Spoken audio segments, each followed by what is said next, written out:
ទូកម្មបន្ទាំងកិច្ចម៉ោងគ្រប់ពេល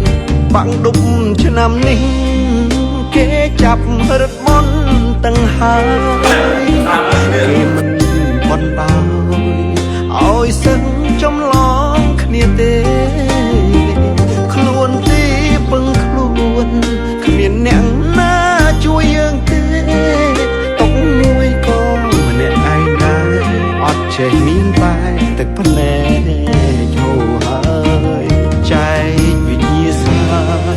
ខ្ញុំមើលគិតឡើងឈឺក្បាលគ្មានចេះមួយសំនួនណាធ្វើមិននឹងបានចំឡើយ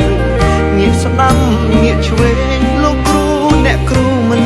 ឲ្យងាកឡើយគឺមានតែក្រដាសសឲ្យគ្រូវិញហើយពេលជួងបង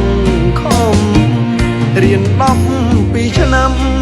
បាញ់ចប់ត្រឹមតែ